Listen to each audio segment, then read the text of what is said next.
Hi guys, जैसे कि मैंने प्रॉमिस किया था कि यार दिवाली के टाइम पे ना लोग TV, sound bar, home theatre ये सब खरीदते हैं। तो मैंने आप लोग को रिसेंटली 32 इंच टीवी के ऊपर वीडियो बना के दी, फिर 43 इंच टीवी हमने कवर करे, फिर हमने सोचा कि यार होम थिएटर भी बनता है। तो हमने जो है इंडिया के ये 5 पॉपुलर होम थिएटर्स ऑर्डर कर लिए हैं, मतलब आ गए हमारे ऑफिस में, जो कि 10,000 रुपीज से नीचे आते हैं। इसमें सोनी भी है, ये गोवो है, साथ में बोट, बहुत सारे ब्रांड के हमने मंगवाए हैं। इनको टेस्ट करेंगे, फिर आपको बताएंगे कौन सा होम थिएटर आपको खरीदना चाहिए। तो स्टार्ट करने से पहले, मेरा नाम है संचित, चैनल का नाम है टेक बार। मैं आप लोग का टेक खरीद एक्सपीरियंस बेटर करना चाहता हूं तो सब्सक्राइब बटन पे क्लिक कर लो, साथ में बेल आइकन जरूर प्रेस कर लेना। तो गाइस, सबसे सरप्राइजिंग चीज, रैंक नंबर 5 पे ये सोनी आया है, जो कि बहुत अनएक्सपेक्टेड था। एग्जैक्ट मॉडल की बात करूं, SAD40M2 इसका मॉडल नंबर है, और ये होम थिएटर मैंने एग्जैक्ट 10,000 रुपए का खरीदा है। आई नो सोनी के ब्रांड नेम से सबको ऐसा लगता है कि यार ये तो बेस्ट होना चाहिए था, बट ना मल्टीपल प्रॉब्लम्स है इस होम थिएटर के साथ। सबसे पहली बात, अगर आप सबसे बेसिक चीज भी देखोगे ना इस होम थिएटर के बारे में, तो ये 4.1 चैनल के साथ आ रहा है। बाकी इसी प्राइस सेगमेंट में मैंने जितने भी होम थिएटर ऑर्डर करे हैं, सारे 5.1 चैनल के साथ आ रहे हैं। ये बहुत मेजर ड्रॉबैक है इसका। और इफ इन केस ये 4.1 5.1 चैनल जो है आपको डिफिकल्ट लग रहा है समझना, तो बिल्कुल इजी वर्ड्स में बताता हूँ। देखो, आज जितनी भी मैं होम थिएटर दिखा रहा हूँ ना, उन सब के साथ एक डेडिकेटेड साउंड बार मिलती है, लेकिन सोनी ने इस प्राइस सेगमेंट में इसके साथ साउंड बार दी नहीं है। इनफैक्ट एक सराउंड साउंड होता है ना, कि जो सैटेलाइट स्पीकर जिनको बोलते हैं, जो आप अपने बैक साइड में रखोगे अपने सेटअप के, इसी से वो इफेक्ट आता है कि भाई पीछे से भी आवाज आ रही है, ऐसे सराउंड साउंड की फीलिंग मिलती है, वो भी नहीं है इसके अंदर। एक और चीज मैं आपको दिखाता हूँ, ये जो सब वूफर सोनी ने दिया है ना, पीछे जस्ट ये वुड है, इसको कोई भी ऐसा सच फिनिश नहीं दी गई है। अच्छा, एक और चीज, ये जो सैटेलाइट स्पीकर सोनी ने दिए है ना, अलग से रबड़ फीट्स दिए इंस्टॉल करने के लिए, इंस्टॉल करके नहीं दिए, उनको इंस्टॉल करके ही ये स्टेबल रखे जाएंगे किसी भी फ्लैट सरफेस पे। और सबसे शॉकिंग चीज पता क्या है, सोनी ने 1 महीने पहले ये होम थिएटर लॉन्च करा है, स्टिल इसमें HDMI पोर्ट नहीं है। इसका मतलब समझ रहे हो कि ये आउटडेटेड टेक्नोलॉजी है जो यहाँ पर सोनी ने लॉन्च करी है। ऑब्वियसली आपके मन में क्वेश्चन आना चाहिए कि भाई HDMI नहीं है तो फिर टीवी से कनेक्ट कैसे करे? ऑक्स से। इसका मतलब पता क्या है, आपको होम थिएटर का रिमोट अलग से रखना पड़ेगा जिससे आप वॉल्यूम कंट्रोल कर सको, और टीवी का रिमोट अलग से रखना पड़ेगा वॉल्यूम कंट्रोल के लिए। अगर इसमें आर्क होता है HDMI के अंदर, तो एक ही रिमोट से काम हो जाता। और HDMI आर्क वाली टेक्नोलॉजी में जितने भी आज होम थिएटर दिखाऊंगा ना, सब में, और जितनी भी बातें मैंने बताई है, बिल्कुल भी इग्नोर करने वाली नहीं है। स्टिल अगर मैं सिर्फ साउंड कंसिडर करूं ना, क्योंकि सोनी का ब्रांड नेम है, तो ये जो सोनी का होम थिएटर है, ये 100 वॉट के आउटपुट के साथ आ रहा है। जबकि सेम प्राइस सेगमेंट में आज मैं जितने भी आपको होम थिएटर दिखाऊंगा ना दूसरे ब्रांड के, 400 500 उससे भी ज्यादा वॉट ऑफर कर रहे हो। और प्रैक्टिकल एक्सपीरियंस की भी बात करूं कि साउंड जो है रियल लाइफ में कैसी लग रही है, तो देखो बेस फिर भी ठीक है इसका, बट यार सीरियसली जो साउंड की क्वालिटी है वो मुझे एवरेज लगी, क्योंकि जो ट्रेबल है ना वो बहुत हायर साइड है। तो हाँ, कंटेंट फिर भी इसमें देखा जा सकता है, बट यार 4.1 होने की वजह से और मल्टीपल रीजंस है कि मैं बोलूंगा कि आई नो बहुत अच्छा ब्रांड नेम है, लोगों का मन करता है खरीदने का, बट एक राइट प्रोडक्ट नहीं है प्राइस के हिसाब से। रैंक 4 की बात करूं तो ये है गोवो गो सराउंड 990। ये मैंने 10,000 रुपीज का ही खरीदा है, एंड आई थिंक ये जो पर्टिकुलर प्रोडक्ट है ना, प्राइम एग्जांपल है कि सिर्फ स्पेसिफिकेशंस देख के ना आपको कोई भी चीज खरीदनी नहीं चाहिए। क्योंकि जब मैं ये होम थिएटर खरीद रहा था ना, मैंने स्पेसिफिकेशंस देखी कि 525 वॉट का आउटपुट है, डॉल्बी ऑडियो का भी सपोर्ट है, और बाकी चीजें देख के भी ना मतलब किसी को भी लगेगा कि यार ये तो सही है होम थिएटर। बट जब मैंने प्रैक्टिकली टेस्ट करा ना इसको, तो पता है क्या नोटिस में आया? सबसे पहली चीज कि साउंड बार के लिए अलग पावर लगेगी और सब वूफर के लिए भी अलग पावर कनेक्ट करनी पड़ रही है। ये कोई लॉजिकल सोल्यूशन नहीं है, जबकि बाकी जितने भी होम थिएटर है ना, क्या तो वो एक ही पावर लेते हैं साउंड बार के अंदर या फिर सब वूफर के अंदर, तो उससे पर्पस सॉल्व होता है ना कि एक वायर कम हुई। बट चलो यार, ये तो डिजाइन के अंदर कमी है, इसको इग्नोर किया जा सकता है।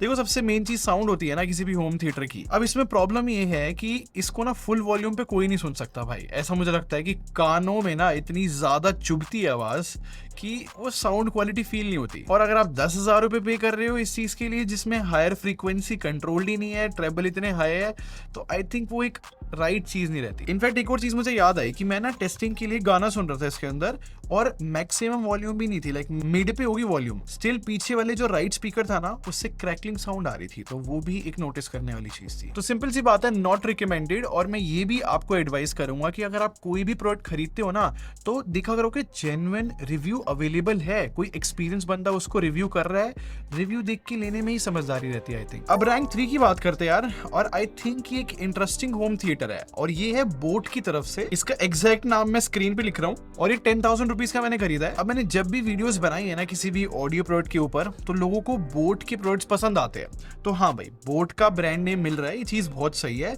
बट सेम टाइम पे बोट ने एक काम बहुत अच्छा किया है कि डिजाइन में एक यूनिक अप्रोच रखी है और एक चीज सॉल्व हो रही है कि कम वायर्स है इस होम थिएटर के अंदर। बाकी जितने भी होम थिएटर्स है ना, ये सैटेलाइट स्पीकर्स जो है वायर के थ्रू कनेक्ट होते हैं सब वूफर या फिर साउंड बार से। और बोट ने पता है क्या किया है, जो पीछे वाले सैटेलाइट स्पीकर्स है ना, उनको जस्ट पावर से कनेक्ट करना है और वो दोनों स्पीकर आपस में 3.5 mm हेडफोन जैक से कनेक्ट हो जाएंगे। और ये जो दो सैटेलाइट स्पीकर्स है बैक साइड वाले, ये अपने आप ब्लूटूथ से कनेक्ट हो जाएंगे सब वूफर या फिर साउंड बार से आई गेस। बाकी एक और बात मैं जरूर अप्रिशिएट करूंगा कि कैसे बोट ने जो है इस सब वूफर के फ्रंट में ऐसे लाइक एक बोट वाला डिजाइन दिया हुआ है, तो एक इंटरेस्टिंग एलिमेंट है। जबकि बाकी होम थिएटर्स के जो सब वूफर है ना, बड़े प्लेन डिजाइन के साथ आते हैं। बट एक छोटी सी प्रॉब्लम मुझे दिखी है कि जो सैटेलाइट स्पीकर है ना, उसमें से देखो ध्यान से देखने पे पता लगेगा कि स्क्रू बाहर आ रहा है, तो ये थोड़ी सी क्वालिटी की प्रॉब्लम लगी। और वैसे साउंड बार में ना सारे पोर्ट्स मिलते हैं जो कि स्टैंडर्ड रहते हैं, जैसे कि HDMI आर्क के साथ 3.5 हेडफोन जैक, USB पोर्ट और ऑप्टिकल इन। और मोस्ट इंपॉर्टेंट अगर साउंड के बारे में बात करूं तो 550 वॉट का आउटपुट है, डॉल्बी ऑडियो का सपोर्ट है और 5.1 चैनल है। और जितना मैंने इसको टेस्ट करा है ना, मैंने एक चीज नोटिस करी है कि ना बेस थोड़ा हायर साइड रहता है इस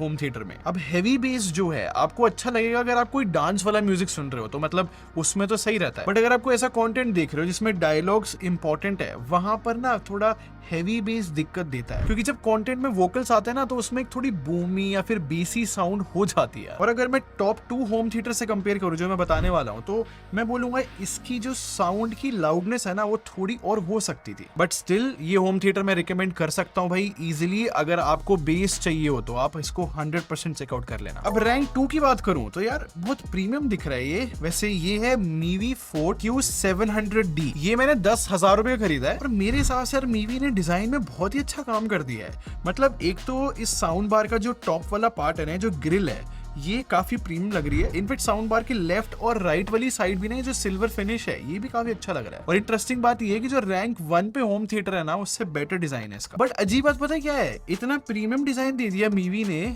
लेकिन साउंड बार कनेक्ट करने के लिए ये तरीका है जो कि बहुत पुराना है। क्यों किया है मीवी ने? इस साउंड बार में जो है स्टैंडर्ड पोर्ट्स मिलते हैं, HDMI आर्क है, ऑप्टिकल है, USB और हेडफोन जैक। और सबसे कूल चीज पता है क्या है इस पूरे होम थिएटर की? ऑन पेपर ना ये सबसे ज्यादा आउटपुट प्रॉमिस कर रहे हैं, 700 वॉट। और डॉल्बी ऑडियो और 5.1 चैनल तो मिलते ही है। और अगर वैसे साउंड की बात करूं कि टेस्टिंग में मुझे क्या फील हुआ, मेरे हिसाब से जो होम थिएटर है, जो ट्रेबल्स होते हैं ना, उनको बहुत क्लियर तरीके से प्रोसेस कर पाता है। और जो लेफ्ट और राइट स्पीकर्स की सेपरेशन है वो बहुत सही है। और ये चीज पता है कहां पर सबसे ज्यादा बेस्ट काम आती है? जैसे कि अगर आप कोई डेली शोज देखते हो, जैसे कि बिग बॉस हो गया, या फिर क्रिकेट अगर आप देखते हो, तो जो बैट और बॉल के बीच में कनेक्शन रहता है ना, जिसकी जो साउंड रहती है वो क्लियरली सुनाई देती है इस वजह से। फिर जैसे कि मैंने बताया कि ऑन पेपर ये सबसे ज्यादा आउटपुट प्रॉमिस कर रहे हैं, बट अगर मैं 100% वॉल्यूम कर देता ना, तो ये सस्टेन नहीं कर पाता 100% वॉल्यूम पे। 60-70% वॉल्यूम इस होम थिएटर का मुझे स्वीट स्पॉट लगा है। और इफ इन केस अगर आप ये होम थिएटर खरीदते हो ना, तो आप है ना खुद से बेस का जो इंटेंसिटी है वो थोड़ी बढ़ा लेना, क्योंकि डिफॉल्ट सेटिंग्स पे ना बेस थोड़ा कम लगेगा। बट स्टिल ये होम थिएटर में उन लोगों को रिकमेंड कर सकता हूं जो बहुत ज्यादा मूवीज देखते हैं या फिर जो अकोस्टिक सॉन्ग सुनते हैं। इन शॉर्ट डेली यूज के लिए ना ये एक अच्छा होम थिएटर है, आप इसको 100% चेकआउट कर लेना। फाइनली रैंक नंबर 1 की बात करते हैं, और ये जेब्रॉनिक्स की तरफ से होम थिएटर है जिसका एग्जैक्ट मॉडल नंबर मैं स्क्रीन पे लिख रहा हूँ। और ये मैंने 10,000 रुपए खरीदा है और बाकी सबके मुकाबले ना इसने बहुत सही परफॉर्म किया। अच्छा, इसकी डिजाइन की बात करूँ ना, तो ये अकेला होम थिएटर है जिसके साउंड बार में ना ऐसे RGB इफेक्ट आ रहा है। तो वहाँ लाइट्स जो है एक एलिमेंट ऐड करती है। और साउंड बार में जो पोर्ट्स है ना वो स्टैंडर्ड है, जैसे कि ऑप्टिकल इन, HDMI आर्क, USB और हेडफोन जैक। और साउंड की बात करो जो कि सबसे इंपॉर्टेंट चीज रहती है, तो एक इंटरेस्टिंग चीज बताता हूँ।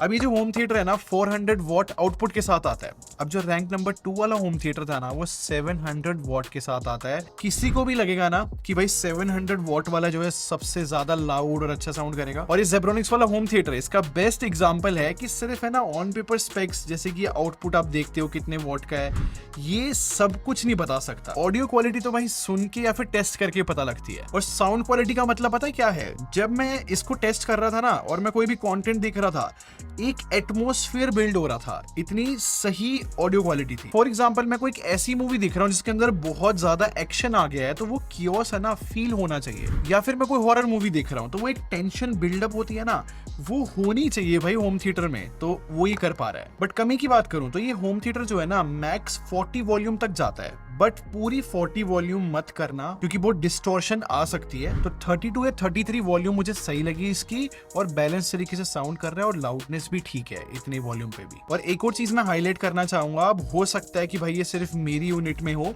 बट जो पावर केबल इस होम थिएटर के साथ आई थी ना, जो कि साउंड बार से कनेक्ट होनी थी, वो फॉल्टी थी, वो काम नहीं कर रही थी। तो ये एक प्रॉब्लम मुझे फेस हुई, तो सोचा बता दो। बट फिर मेन पॉइंट ये है कि ये अकेला होम थिएटर है जो एक्चुअली में एक अच्छा सराउंड साउंड लेकर आ रहा है, और बहुत वैल्यू फॉर मनी बोला जाएगा। 100% रिकमेंडेड मासेस के लिए। तो ये थी कुछ रिकमेंडेशन होम थिएटर या फिर साउंड बार से रिलेटेड, जो कि 10,000 रुपए के प्राइस सेगमेंट में थी। अगर आप और किसी टॉपिक पे या फिर और किसी गैजेट पे वीडियो चाहते हो तो मुझे कमेंट सेक्शन में जरूर बताना भाई, नेक्स्ट टाइम मैं वो ले आऊंगा। और मैं ये भी बता देता हूँ कि मैंने इन दिनों में 32 इंच टीवी के ऊपर वीडियो बनाई है, 43 इंच टीवी और अब साउंड बार। मेरे को पता है कि दिवाली के टाइम पे लोग यूजुअली ये सब चीज़ें खरीदते हैं, तो इसीलिए मैं ये सारी वीडियोस लेकर आ रहा हूँ। तो अगर आपको ये चीज़ पसंद आ रही है तो लाइक बटन पे क्लिक कर दो, बाकी सब्सक्राइब करके हमारे टेकबर आर्मी को ज्वाइन कर लो। हम लोग क्वालिटी में बिलीव रखते हैं। अगले मिलते हैं, thanks for watching, bye bye guys.